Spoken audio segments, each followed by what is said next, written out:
yang 04 Bapak Sukarno SPDI MM, yang saya hormati Bapak dan Ibu guru semua, terima kasih sudah hadir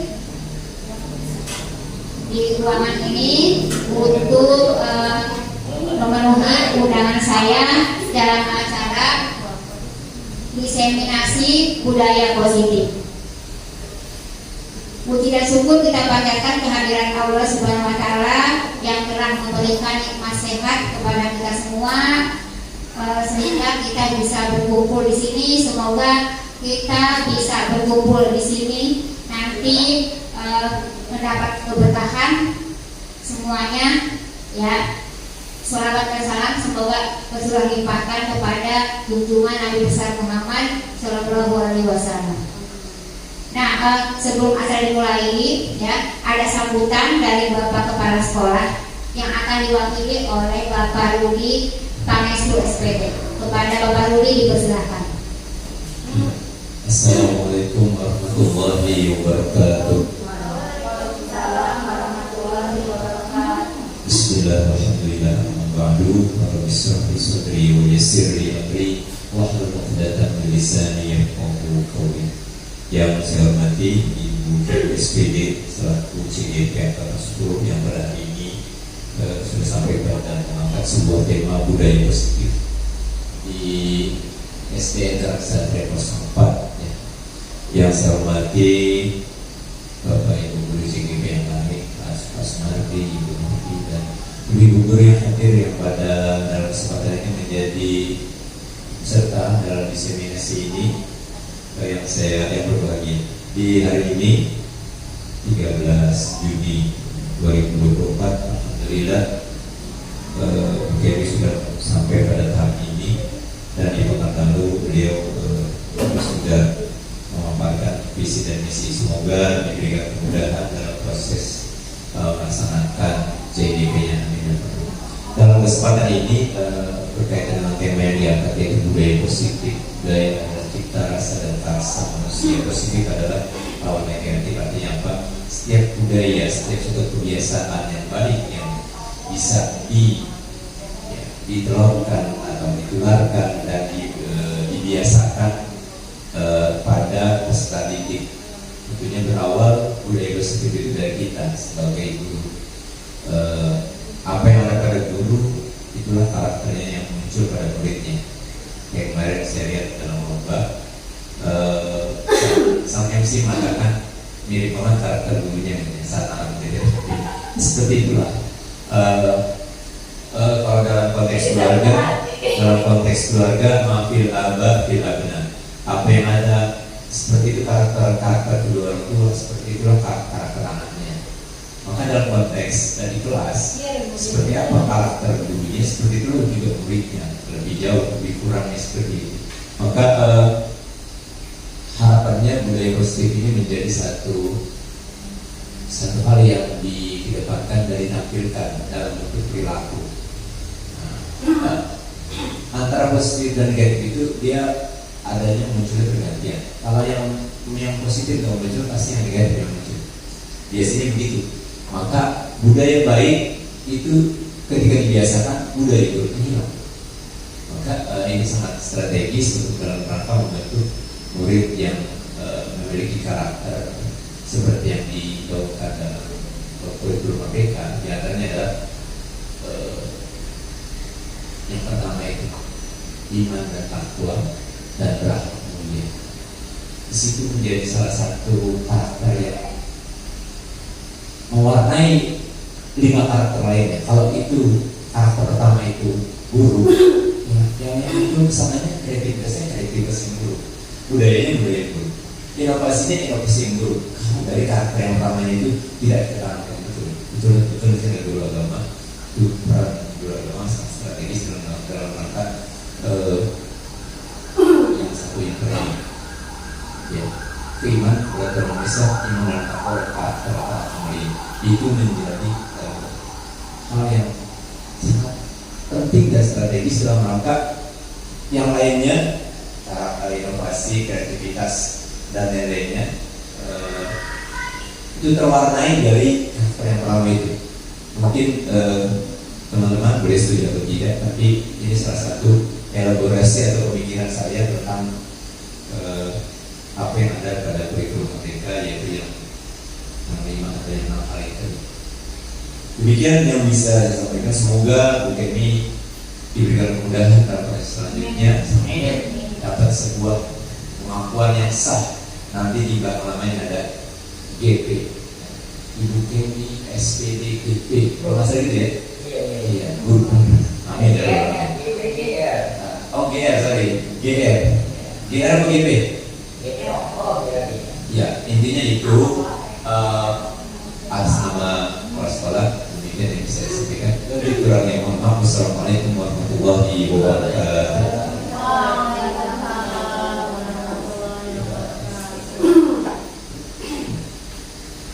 Terima kasih Pak Rudi yang telah menyampaikan sambutannya.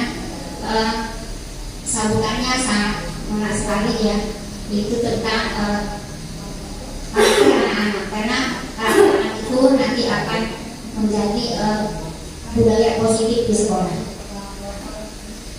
Baiklah Bapak Ibu semuanya, dilanjut ya Bu ya. Nah, hari ini saya akan melakukan aksi nyata nomor 1.4, yaitu diseminasi budaya positif. Jadi tujuannya adalah di CDB ini saya sudah mendapatkan materi budaya positif. Jadi tugas CDB itu adalah untuk menyebarkan pemahaman kepada rekan-rekan atau warga sekolah tentang budaya positif. Jadi kumpulnya di hari ini semoga nanti apa yang saya sampaikan sedikit bisa bermanfaat buat Bapak Ibu semuanya.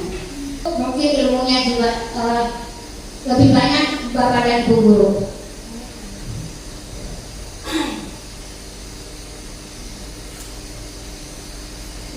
Untuk modul budaya positif di sini ada beberapa materi. Yang pertama ada perubahan paradigma belajar, yang kedua disiplin positif, yang ketiga kebutuhan dasar manusia, yang keempat motivasi perilaku manusia, yang kelima posisi kontrol restitusi, yang keenam keyakinan kelas, dan yang ketujuh segitiga restitusi.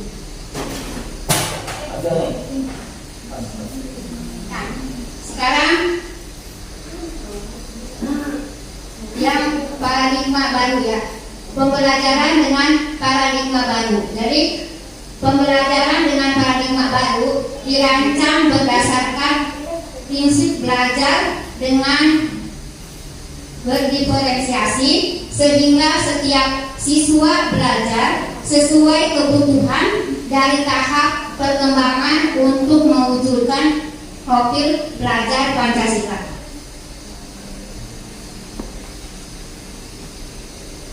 Nah, untuk di sini untuk yang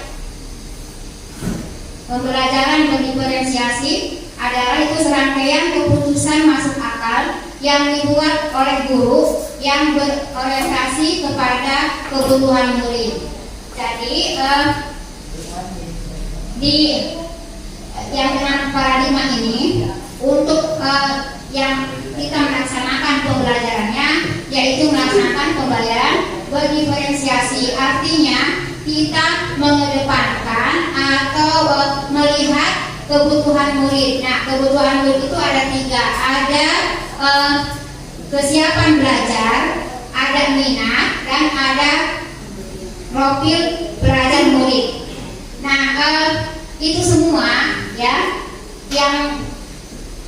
yang kesiapan belajar itu nanti untuk mewujudkan profil belajar Pancasila. Kalau yang untuk profil belajar Pancasila kemarin sudah pastinya Bapak Ibu sudah tahu semua ya. Nah, sekarang menurut Ki Hajar Dewantara, Tujuan pendidikan itu adalah menuntun segala kodrat yang ada pada anak-anak agar mereka dapat mencapai keselamatan dan kebahagiaan yang setinggi-tingginya, baik sebagai manusia maupun sebagai anggota masyarakat. Jadi berdasarkan Kiai Dewantara, kita itu tugasnya adalah menuntun anak, ya, sesuai dengan kodratnya. Nah, kodrat anak itu ada dua, ada kodrat alam dan ada kodrat zaman, ya. Jadi kita harus menuntun anak. Jadi artinya anak itu diberi kebebasan untuk belajar. Kita sebagai guru atau pamong, kita menuntun anak tersebut. Jangan sampai dia itu sampai kehilangan arah. Walaupun anak kita sudah dia mereka belajar, tapi tetap guru itu harus menuntun anak-anaknya, ya. Nah, sesuai dengan kodratnya, kodrat alam, ya berarti disesuaikan dengan itu letak geografis wilayah, ya. Nah, seperti kita di daerah perkotaan, ya, kan tidak mungkin kita mengajarkan anak-anak itu sawah atau laut, tapi kita sesuaikan dengan lingkungan. Misalnya kita di dekat kita itu banyak yang dijadikan sumber belajar, ada ada pertokoan kayak Superindo, itu bisa dipakai untuk belajar anak, ya, jadi disesuaikan. Kemudian kodrat zamannya, ya, apalagi sekarang anak-anak, ya, di abad 21 ini anak-anak sudah pandai-pandai. Jadi Bapak Ibu guru juga, khususnya saya juga harus pandai untuk abad 21 ini, terutama untuk IT-nya, untuk media belajarnya yang disesuaikan dengan zamannya. Jadi kita bisa memasukkan di dalam pembelajaran itu, ya, sesuai dengan kodratnya. Yang sudah saya lakukan, saya juga awalnya itu belajar itu, ya, seperti orang seperti orang keseret-seret awalnya. Awalnya susah, awalnya bisa apa enggak, ya? Tapi insya Allah kalau kita niat, ya, kita niat kepengen berubah, kepengen maju, insya Allah lambat laun kita akan bisa, ya, untuk mengikuti perkembangan zaman. Nah, kemudian, ya, kalau menurut Ki Hajar Dewantara, ya, guru itu diibaratkan seorang petani atau tukang kebun, ya. Nah, sedangkan siswanya itu diibaratkan tanamannya, ya. Jadi kita itu harus menyiram, ya, atau menuntun tanaman tersebut, ya. Misalnya lahannya itu subur, ya, lahannya subur, tapi si tanaman tersebut tidak kita rawat, tidak kita pelihara, dibiarkan saja. Apakah tanaman tersebut akan tumbuh subur? Tidak, wafat. Iya, mati kan. Sama seperti kita, ya. Sekolah kan tempat belajar anak, ya. Nah, kita itu sebagai petaninya, berarti kita harus bagaimana caranya menyiram anak-anak itu, artinya kita harus menuntun, membimbing, mendampingi anak-anak, ya. Nah, sekarang kalau misalnya lahannya itu kurang subur, tapi si petaninya itu rajin, pagi sore disiram, dipupuk. Nah, bagaimana tanamannya? Ya, pasti tanamannya akan bagus walaupun lahannya itu kurang subur, ya. Sama, misalnya anak-anak itu kan sudah mempunyai kodratnya, ya.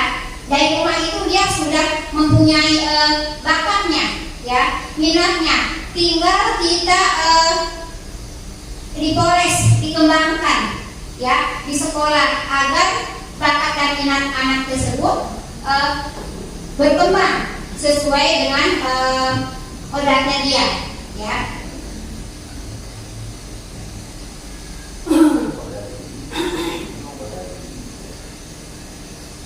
Nah sekarang ya coba lakukan. Kalau mau pakai kertas boleh ya, nih ya, kalau pakai kertas boleh, mau tidak juga tidak apa-apa ya. Ya. Satu orang belum? Satu. Satu orang satu. Ya, satu orang satu. Nah, tulislah sesuatu yang sangat berharga di kertas. Yang sangat berharga bagi Bapak Ibu apa? Ya. Namanya boy apa? Ya, silakan ditulis ya. Nah, kemudian si kertas itu akan Bapak Ibu digenggam. Ya, digenggam. Kemudian Bapak Ibu ditugaskan untuk menjaga semaksimal mungkin karena benda tersebut sangat penting bagi kehidupan Bapak Ibu. Sudah semuanya? Sudah digenggam semuanya? Sudah? Nah, setelah digenggam, ya, misalnya nih, ya, Bu AA, belum, Bu AA belum. Ya, nah, contohnya Bu AA sudah menuliskan benda atau dibayangkan tuh benda yang paling berharga buat Bu AA. Kemudian si Miss Uti itu ya, dia minta si benda tersebut dengan rayuannya, kemudian pokoknya dengan segala cara Miss Uti meminta barang tersebut. Bagaimana Bu AA? Dikasih atau tidak? Kebutuhan kalau di situ bisa menjaganya, saya kasih, bisa mengamalkannya, saya kasih. Tapi kalau diabaikan, saya tidak kasih. Ya, berarti Apa tuh? sama Bu AA, Bu AA ke saya ya, sama Uti. Ya, dikasih itu dengan syarat bisa mengamalkannya ya. Nah sekarang, nah dari tadi yang contoh dari Bu AA berarti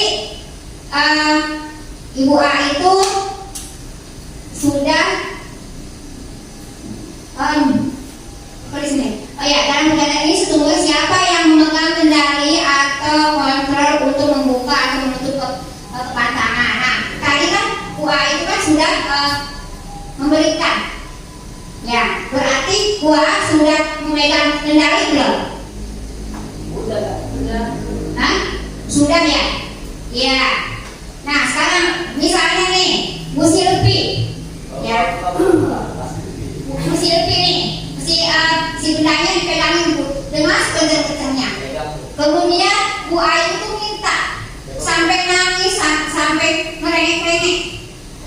Nah, bagaimana Bu Silvi? Dikasih atau tidak? Nah, berarti tergantung usahanya. Ya, kalau Bu Ayu usahanya sebuah tenaga untuk meyakinkan, berarti dikasih. Ya. Nah, Bapak Ibu, dari contoh yang tadi, jadi kita sebagai guru itu yang memang yang memegang kendali, ya, artinya yang memegang kendali murid, ya, walaupun kita sudah merdeka belajar, tapi tetap yang megang kendali adalah Bapak dan Ibu guru, ya, supaya si anak tersebut ya tidak kehilangan arahnya dia, ya. Jadi yang memegang kendali mau kita buka atau mau kita tutup pada diri kita sendiri, ya. Nah, itu yang contohnya ya.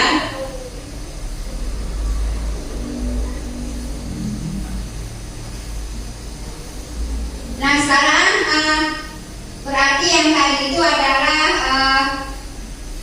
kendali atau kontrol ya. Ya. Nah sekarang di sini ada miskonsepsi tentang teori kontrol. Ya, artinya berarti kalau miskonsepsi itu ada kesalahpahaman. Ya. Nah di sini menurut Dr. William Glasser, yaitu dalam teori kontrolnya, dia meluruskan. Ya. Yang pertama, ilusi guru mengontrol murid. Itu pada dasarnya kita tidak dapat memaksa murid untuk membuat sesuatu jika murid tersebut memilih untuk tidak melakukannya. Ya. Nah, yang kedua, ilusi bahwa semua penguatan positif, efektif dan bermanfaat. Jadi penguatan positif atau bujukan adalah bentuk-bentuk kontrol. Ya. Yang ketiga, ilusi bahwa kritik dan membuat orang merasa bersalah dapat menguatkan karakter.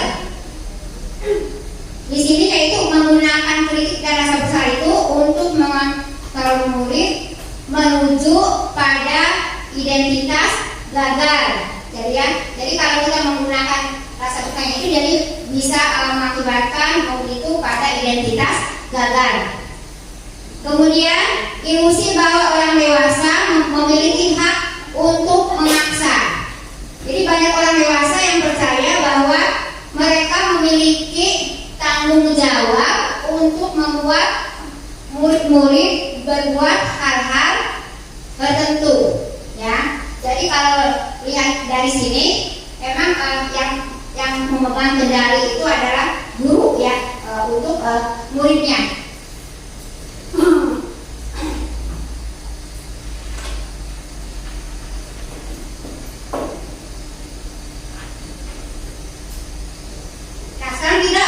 Kembali ke budaya positif, ya. Nah, budaya itu kan kebiasaan-kebiasaan ya, kebiasaan-kebiasaan yang kita lakukan setiap hari, ya.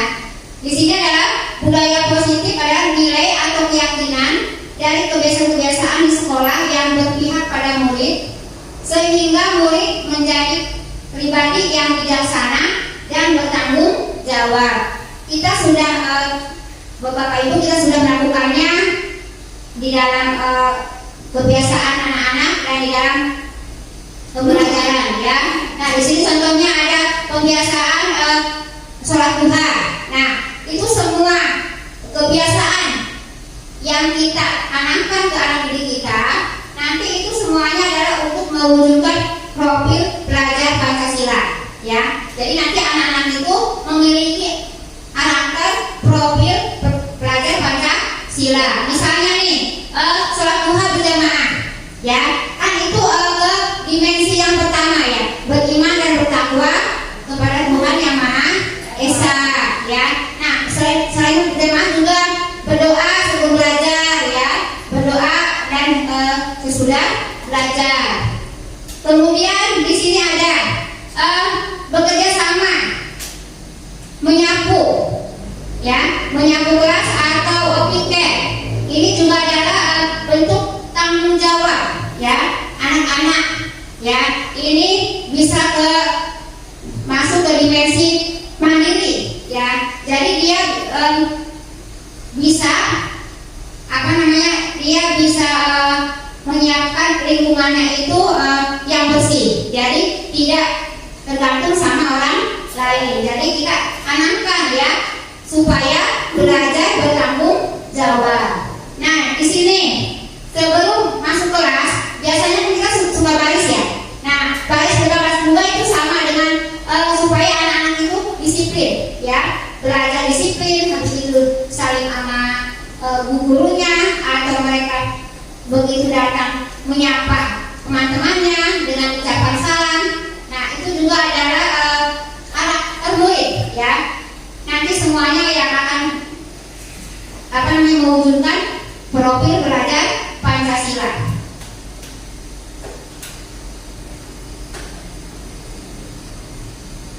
Nah, di sini menurut Dian Nichols dosen 2021 menyatakan bahwa arti kata disiplin berasal dari bahasa Latin, yaitu disiplina, yang artinya belajar, ya. Nah, berarti tadi kita menanamkan budaya positif ke anak-anak, ya. Itu adalah bentuk disiplin, ya. Bentuk disiplin yang kita terapkan kepada anak didik kita di sekolah, ya. Contohnya seperti upacara bendera, ya. Itu juga salah satu adalah bentuk disiplin dan melatih rasa percaya diri dan kemandirian, ya. Nah, makna asal dari kata ini yaitu berkonotasi dengan disiplin diri dari murid-murid, yaitu Socrates dan Plato. Jadi arti di sini itu berkonotasi sama dengan itu mendisiplinkan diri, ya. Jadi sama, bapak ibu gurunya juga harus memberikan contoh, ya, disiplin, ya. Contohnya misalnya kita datang 10 menit sebelum bel berbunyi, ya. Jadi kita bisa menyambut anak-anak kita di kelasnya masing-masing, ya. Nah, disiplin diri itu membuat orang menggali potensinya menuju sebuah tujuan apa yang dia hargai, ya. Jadi dengan anak-anak sudah melakukan disiplin, kita tanamkan, dia juga nanti akan menggali potensi dia yang menuju tujuannya mereka, ya. Nah, bisa saja misalnya disiplin di dalam upacara baris berbaris, ya. Kan itu tujuannya siapa tahu mereka nanti ada yang mau jadi polisi, ya, jadi TNI, kan itu sudah merupakan penanaman disiplin, ya. Nah, namun dalam budaya makna disiplin itu telah berubah menjadi sesuatu yang dilakukan seseorang pada orang lain untuk mendapat kebutuhan, ya. Jadi di sini yaitu sudah berubah jadi untuk mendapatkan suatu kebutuhan, ya. Misalnya kita menanamkan anak disiplin dari upacara, kebutuhannya apa, ya kan? Berarti kalau upacara bisa kita menanamkan kebutuhan belajar murid, bisa kita masuk ke minatnya dia, mengembangkan minatnya anak, ya.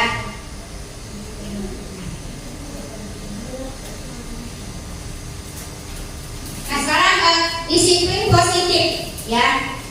Ada itu kan yang disiplin itu adalah mendisiplinkan diri, ya. Nah, sekarang disiplin positif. Disiplin positif itu adalah pendekatan yang digunakan untuk mendidik anak melakukan kontrol diri dan pembentukan kepercayaan diri, ya. Jadi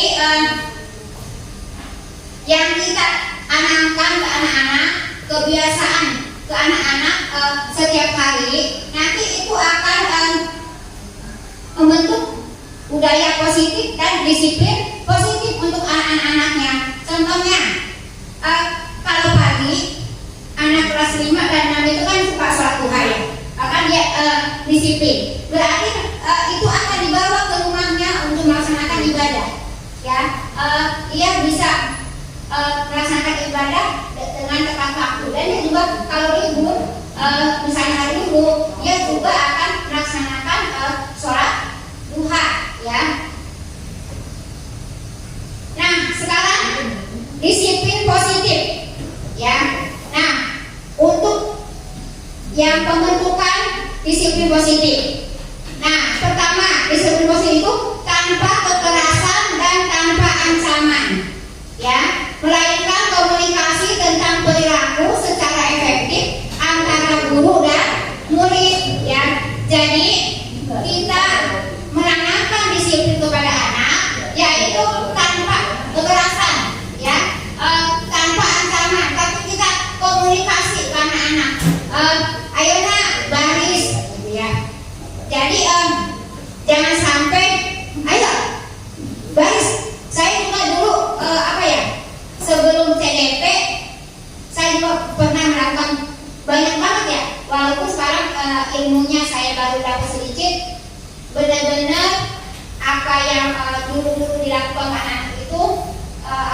banyak salahnya. Ya, saya bisa merefleksikan diri saya setelah mendapat materi ini. Saya merenung, ya Allah, berarti saya banyak salahnya ke anak-anak, ya. Dan semoga juga saya untuk kedepannya bisa berubah, ya, ke anak-anak yang lebih baik lagi. Sama, saya juga mungkin nanti mengajak Bapak Ibu guru semuanya, ya, supaya bisa menjadi lebih baik lagi kita dalam mendidik anak-anak, ya. Bukannya berarti saya pintar, enggak, Bu, gitu ya. Tapi kita hanya untuk apa ya? Berbagi, ya, berbagi, belajar bersama, ya.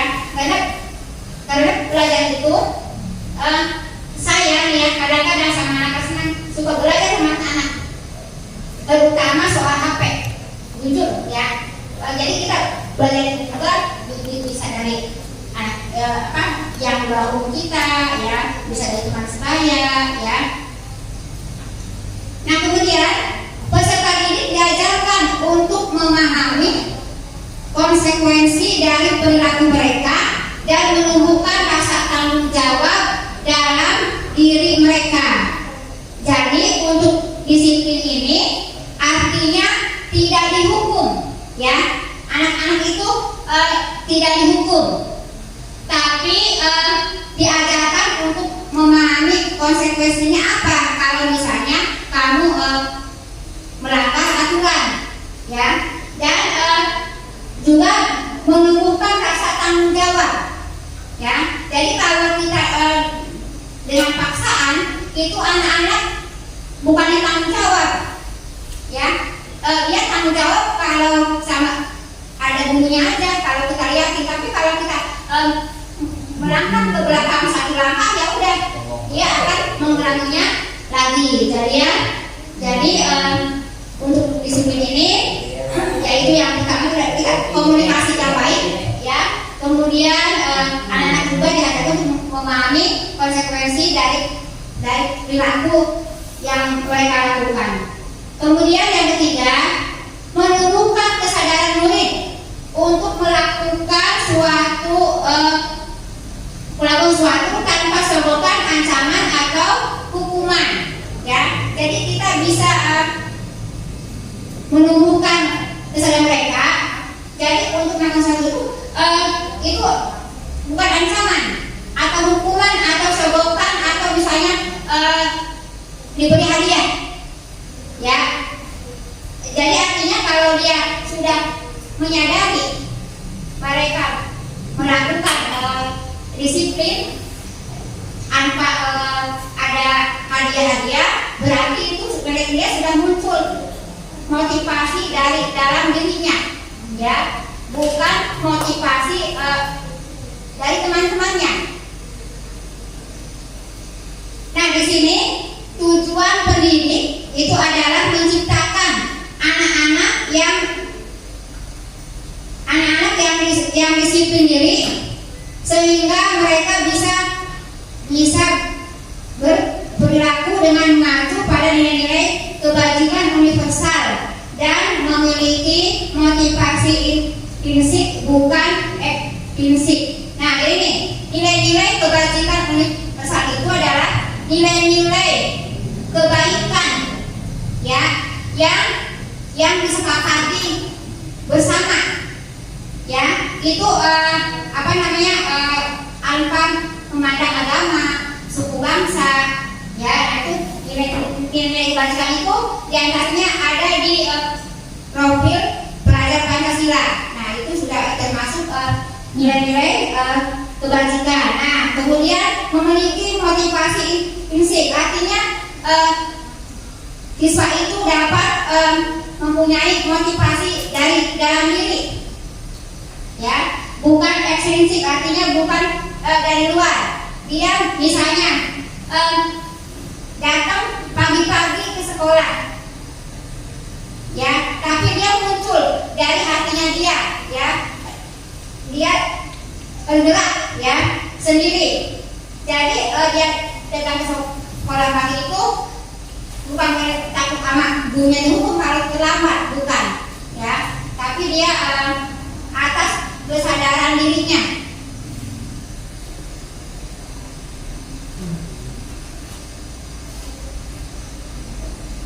Nah, di sini ada nilai-nilai kebajikan universal ya. Nah, menurut Diani Gosen 1998 mengemukakan bahwa dengan mengaitkan nilai-nilai kebajikan yang diyakini seseorang, maka motivasi intrinsiknya akan terbangun sehingga menggerakkan motivasi dari dalam untuk dapat mencapai tujuan mulia yang diinginkan ya.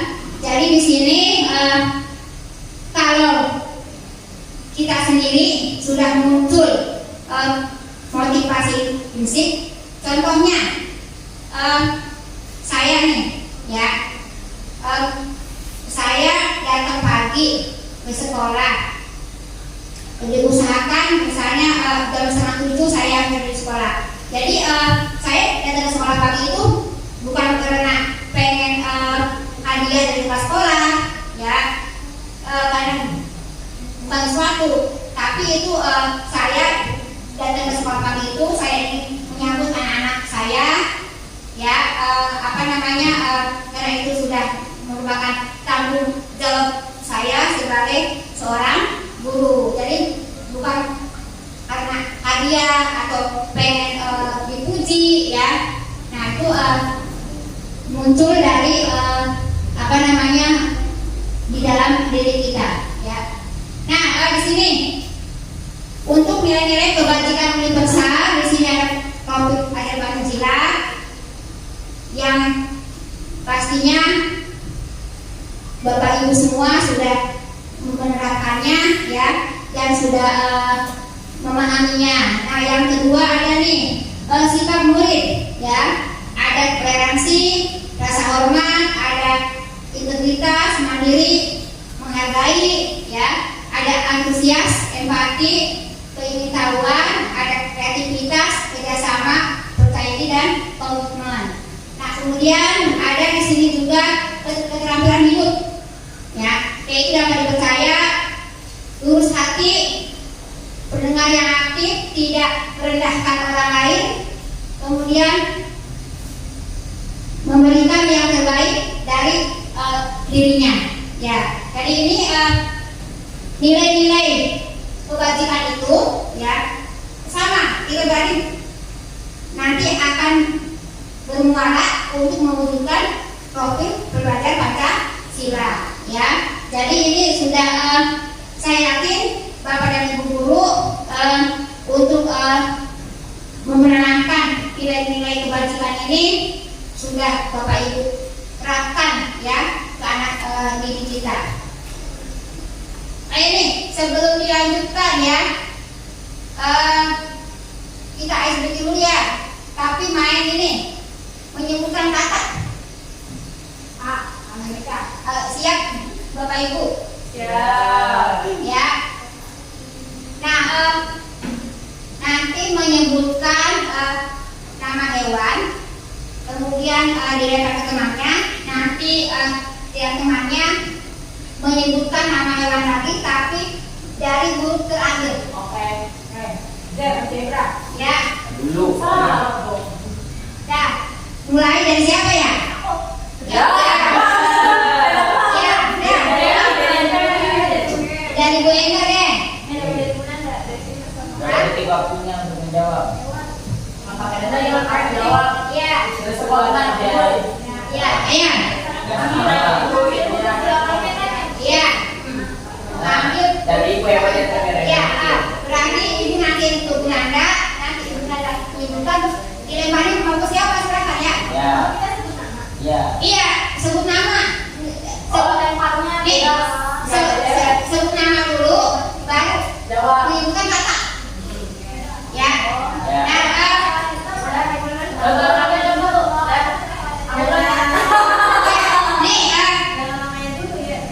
Nih,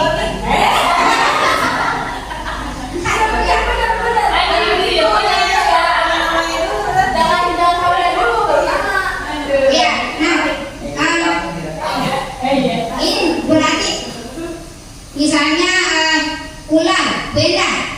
Ular, ya. Beda ular. Apa?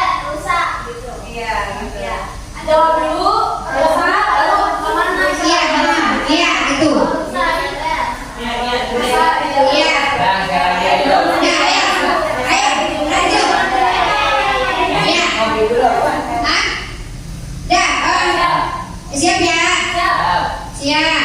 Misalnya, Ini bisa mulai. Mulai. mulai ya? Kan, contohnya udah tadi. Iya, toh. Ayo. Iya. Dimulai ya.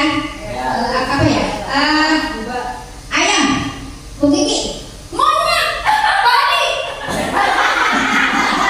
Ayo. Iya. Pelan-pelan. Terenggiling buah. Dia orang. Iya. Oh, iya. Terus. Ulangi. Terenggiling. G, berapa G? Ayo, Jah. Ulangi. H. Iya. H. Adik. Iya. Iya, iya. Berapa M? Iya. Ayo udah.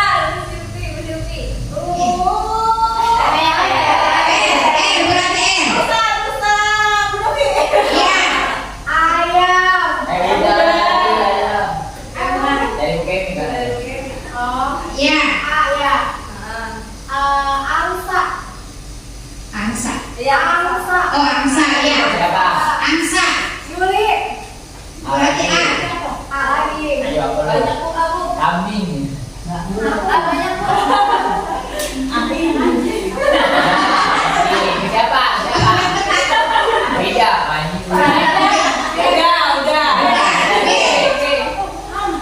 Yang besar burung banget. Iya.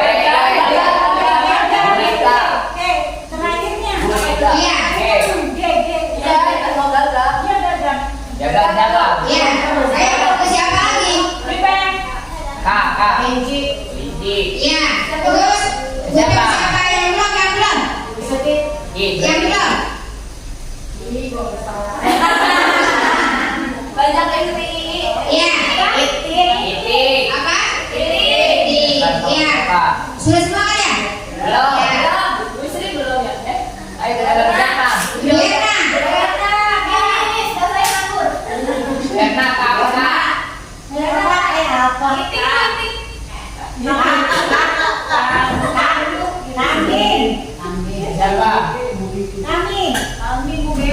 Iya. Kambing iya. Anda. Nanda. Ayo Pak.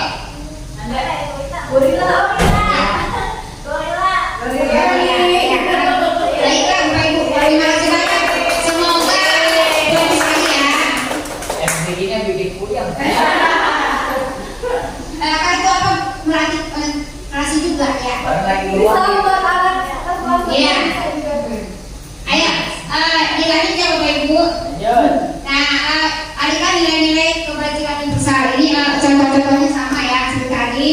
Itu adalah yang pertama itu anak sedang presentasi kelompok. Nah, berarti kan itu kemandirian, kreativitas, ya, rasa percaya diri. Kemudian itu sedang membuat keterampilan, ya, hasilnya. Nah, berarti itu kan kreativitasnya, ya. Yang satu sudah, yang satu sudah, yang itu ya. Ini adalah ada nih, itu yang sedang scan barcode, ya. Nah, itu adalah bisa masuk ke kreativitas, berkeberanian global, ya. Jadi kita menyesuaikan dengan programnya anak-anak, ya.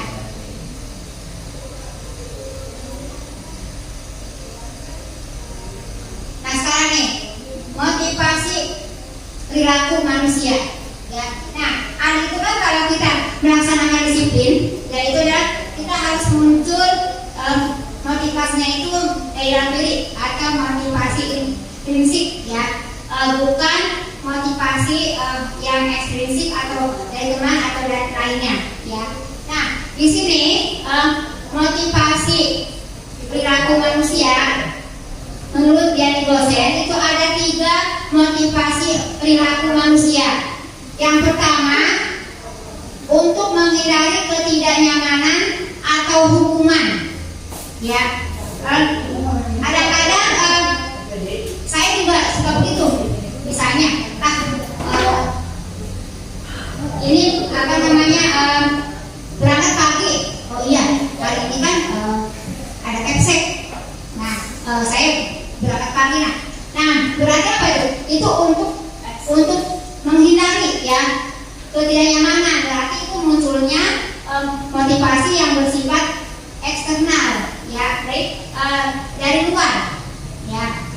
Nah, yang kedua, motivasi perilaku manusianya adalah untuk mendapatkan imbalan atau penghargaan dari orang lain. Ya, jadi ada perilaku manusia dia ingin apa namanya hadiah atau ingin pujian, ya, apa dari pimpinannya atau dari temannya.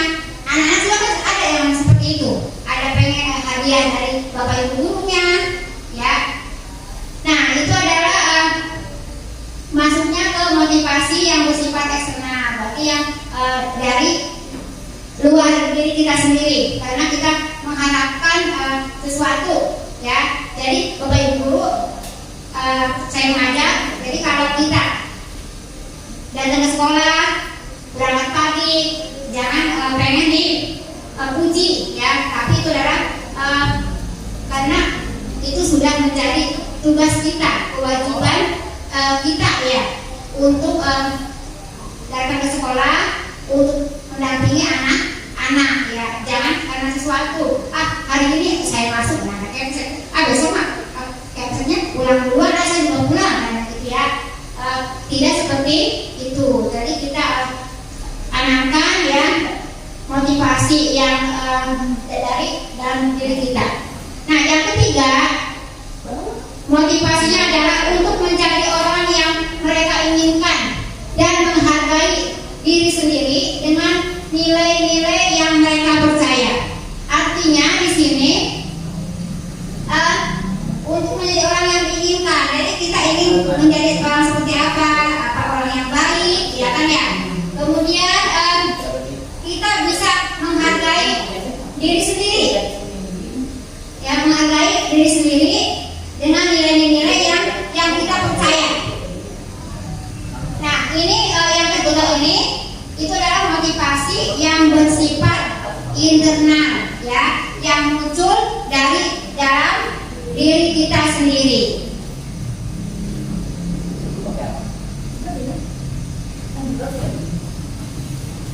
Nah, sekarang Adi kan kita dalam melakukan disiplin, ya, disiplin kita dalam boleh positif, tidak boleh ada paksaan atau ada ancaman, ya. Nah, di sini ada hukuman, konsekuensi, dan restitusi. Nah, hukuman, ya.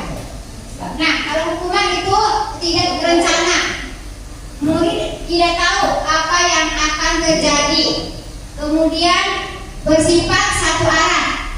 Hukuman itu bentuknya fisik atau psikis, ya. Nah, ini kalau kita memberikan hukuman kepada anak-anak, ini yang harus kita hindari, ya.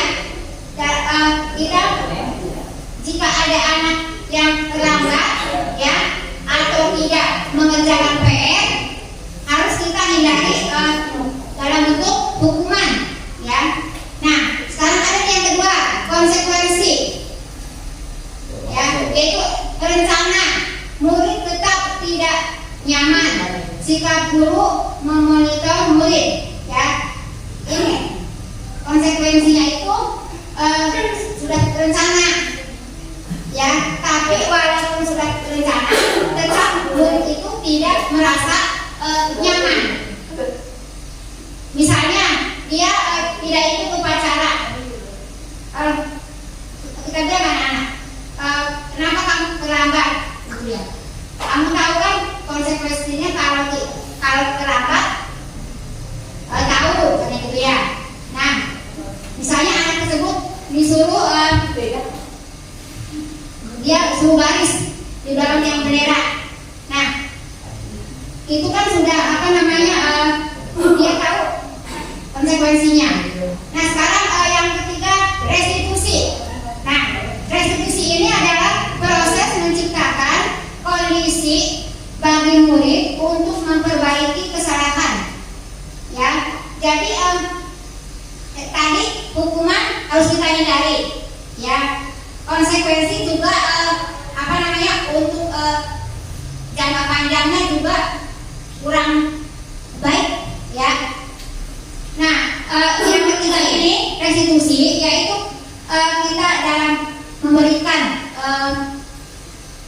hukuman atau untuk anak, yaitu menciptakan kondisi bagi murid untuk memperbaiki kesalahannya.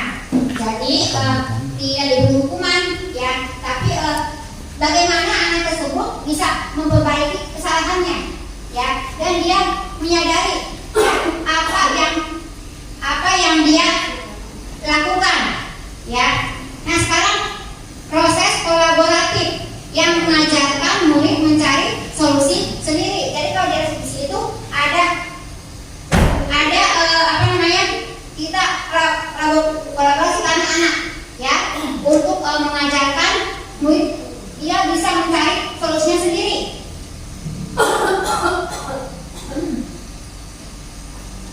Nah, sekarang nih ada kebutuhan dasar manusia, ya. Kebutuhan dasar manusia adalah segala sesuatu yang kita lakukan untuk mendapatkan apa yang kita inginkan, seluruh tindakan yang kita inginkan. Kemudian seluruh tindakan itu kita lakukan memiliki tujuan tertentu, dan semua usaha yang kita lakukan adalah dalam rangka agar kebutuhan dasar kita terpenuhi dengan baik. Nah, sekarang kebutuhan dasar itu apa coba? Dan pokok. Apa? Ya, kebutuhan pokok. Seperti apa nih kebutuhan dasarnya?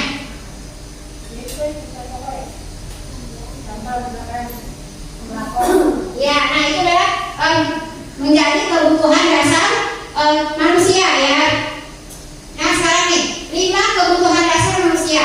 Yang pertama, bertahan hidup, ya.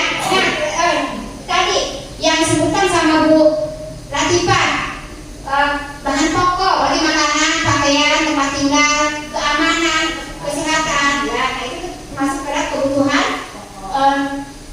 bertahan hidup. Kedua, kasih sayang dan rasa diterima.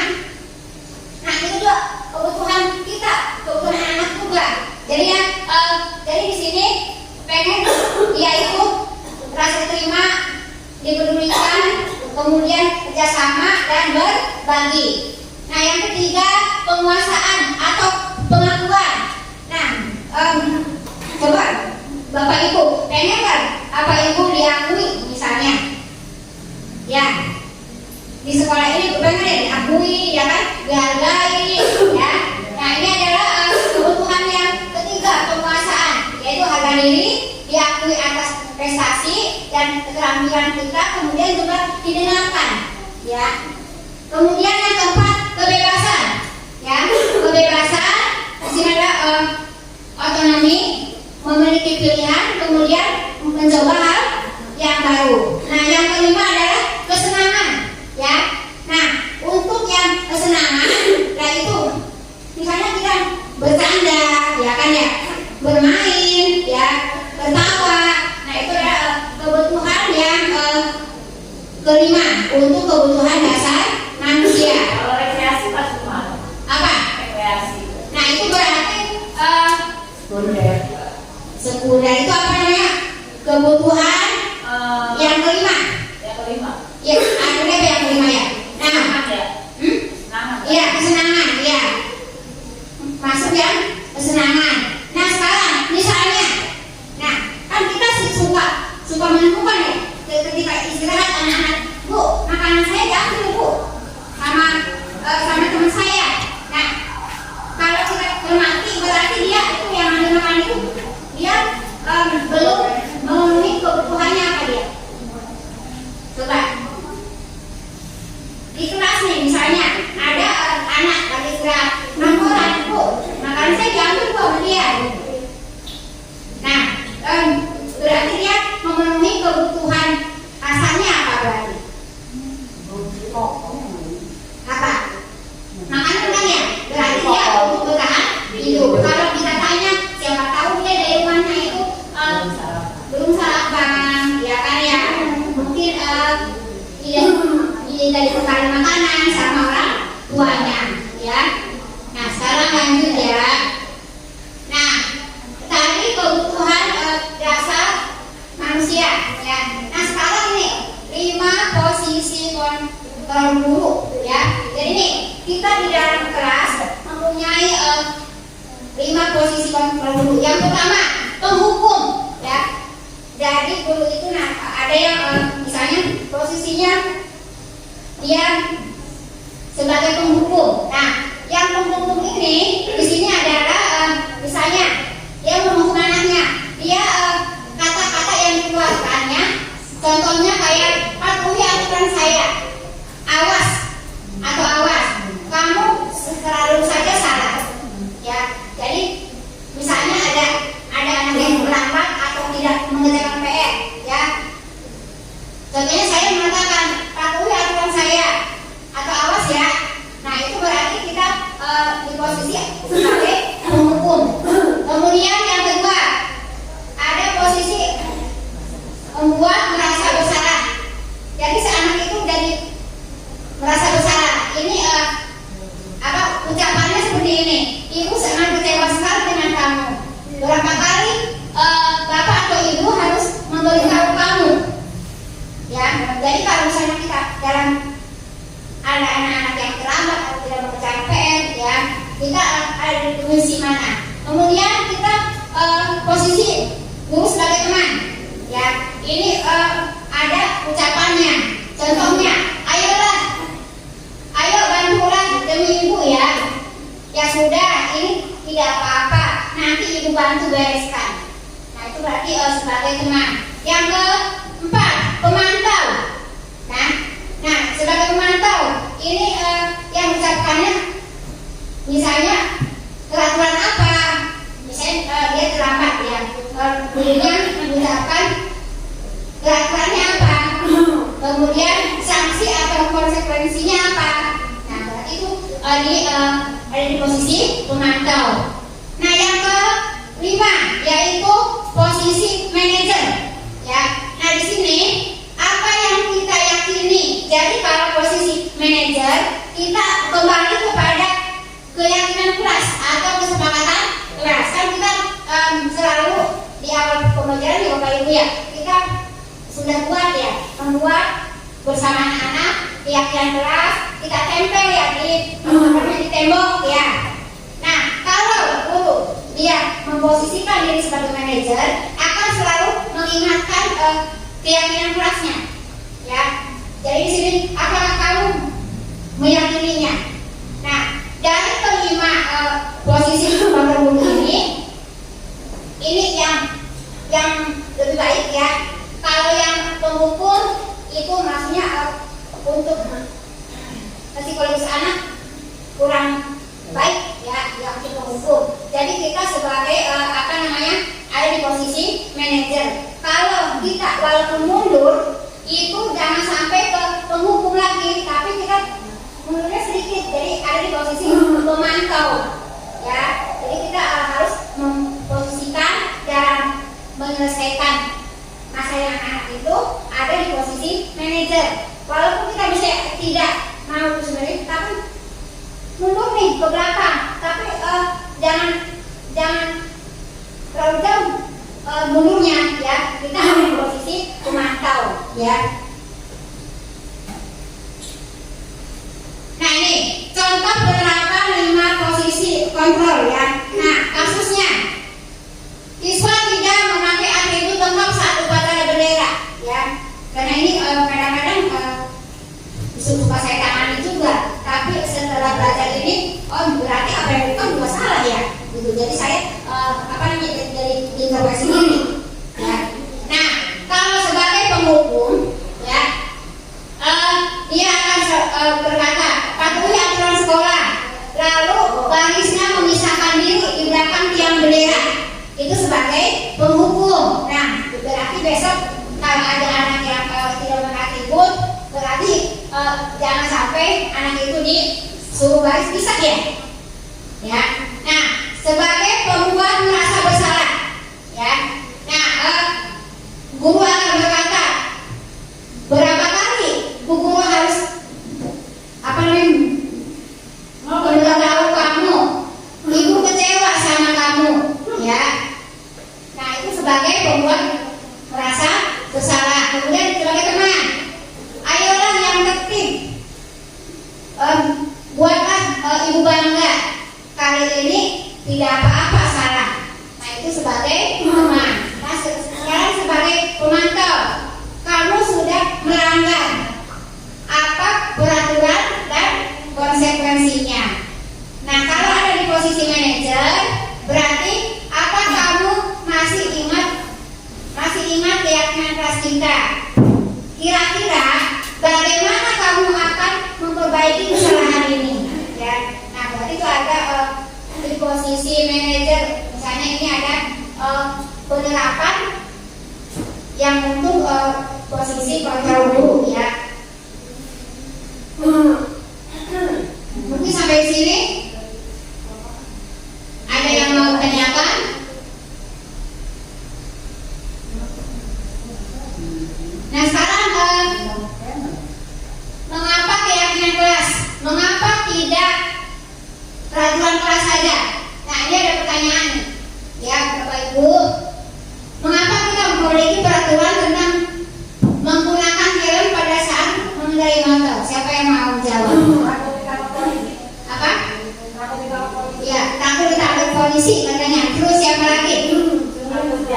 Ya, tapi nah, Bu Endah demi keselamatan, Bu Surti takut ditangkap polisi. Ada lagi nggak? Untuk takut panas tuh gak glowing lagi. Iya, takut panas, kagak glowing lagi.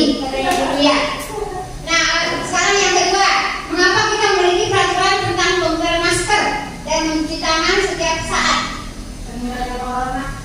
Ya, menghindari corona katanya. Terus apa lagi? Ada Bu. Hah? Takut ada debu. Takut ada debu. Terus ada lagi nggak? Hidup sehat. Juga. Ya, menjaga kesehatan atau menjaga kebersihan ya. Ya. Nah, tadi kan ada tadi yang jawab untuk menjaga keamanan, ya, menjaga kesehatan. Nah, untuk kesehatan dan keamanan itu adalah nilai-nilai kebajikan universal. Jadi yang diyakini, jadi kita yakin bahwa kita pakai helm itu pasti kita akan selamat. Ya, kita menggunakan masker itu itu adalah untuk kesehatan. Ya, itu nilai-nilai kebajikan yang kita yakini dibandingkan dengan kita mengikuti aturan yang tidak ada maknanya. Ya, jadi kita menggunakan helm karena kita yakin bahwa itu adalah untuk keamanan kita, untuk keselamatan. Kita pakai masker, ya, cuci tangan karena kita yakin itu adalah untuk kesehatan diri kita sendiri. Nah, sekarang untuk yang pembentukan keyakinan kelas, ya. Nah, ini yang keyakinan kelas itu kan kalau kemarin kita menyebutnya kesepakatan kelas, ya. Nah, kalau kesepakatan kelas kan biasanya kata-katanya itu masih panjang. Contohnya jagalah kebersihan, jangan buang sampah sembarangan, ya. Nah, sekarang kalau keyakinan kelas ini bersifat abstrak, kemudian berupa pernyataan universal, dibuat dalam pernyataan positif sesuai kondisi kelas, kemudian semua warga kelas atau sekolah itu dilibatkan. Tapi kadang-kadang kalau membuat peraturan kelas, ya, itu hanya guru saja yang membuat. Misalnya nih, guru buat peraturan kelasnya 1, 2, 3, ya, tapi anak tidak dilibatkan. Tapi kalau keyakinan kelas, ya, anak selalu dilibatkan dalam pembuatan kesepakatan tersebut. Nah, contohnya jangan buang sampah sembarangan. Nah, itu kan ada di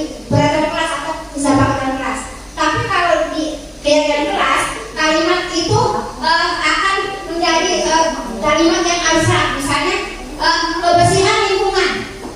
Ya, jadi si katanya itu mudah, ya, mudah diingat untuk yang keyakinan keras. Nah, di sini kemarin ini ada contoh pembentukan keyakinan keras, ya. Jadi yang pertama kita diskusi sama anak-anak, ya.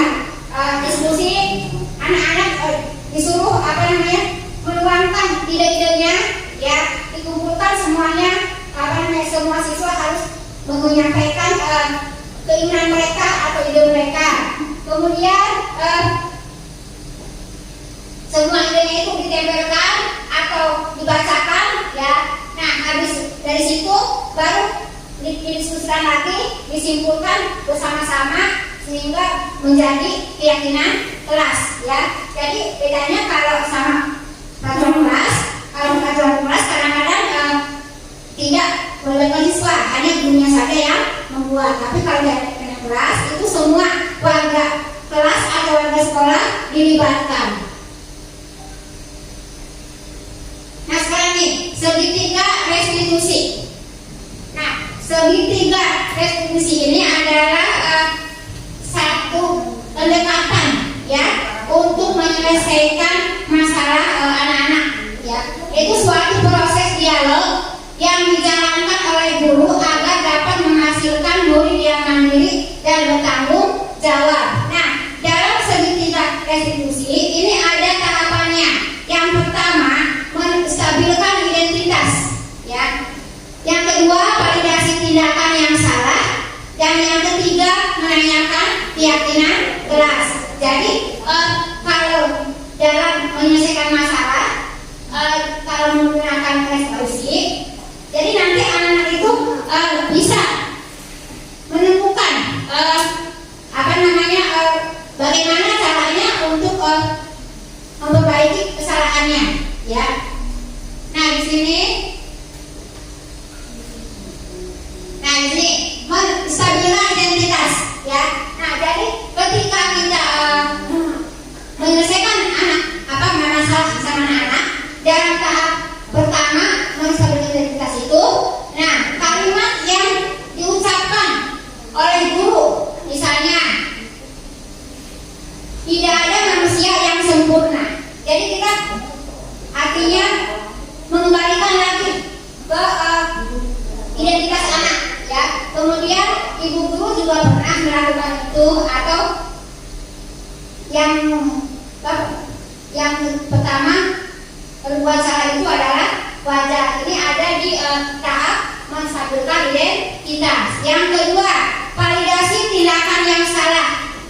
Nah, di sini biasanya kalimat yang digunakannya adalah kamu pasti punya alasan. Jadi setelah kita menanyakan anak-anak, jadi kita tanya di tahap yang kedua, pasti kamu melakukan itu punya alasannya. Kemudian padahal kamu bisa melakukan yang lebih buruk lagi dari ini. Kamu melakukan karena mempertahankan sesuatu yang penting bagimu. Itu adalah contoh pertanyaan yang diucapkan pada validasi tindakan. Nah, sekarang yang ketiga, menanyakan keyakinan. Nah, di sini kita kembali kepada keyakinan kelas. Jadi kita tanyakan, apa keyakinan kelas kita? Nilai-nilai apa yang telah kita sepakati? Kemudian kamu ingin menjadi seperti apa? Jadi yang di sini ini kita menanyakan anak, apa yang harus kamu lakukan untuk memperbaiki kesalahan ini sesuai dengan keyakinan kelas kita, ya. Nah, ini untuk yang menanyakan keyakinan, ya. Sampai di sini ada yang bertanya. Nah, ini adalah contoh penerapan yang keyakinan kelas, ya.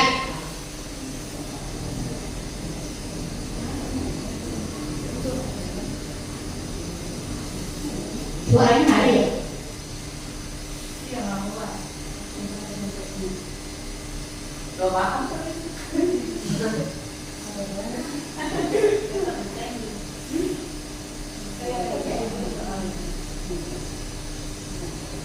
Itu arti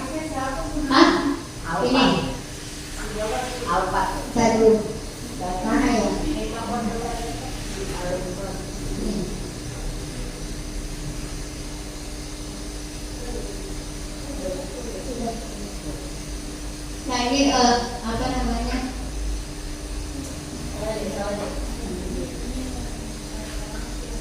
Mau dikasih.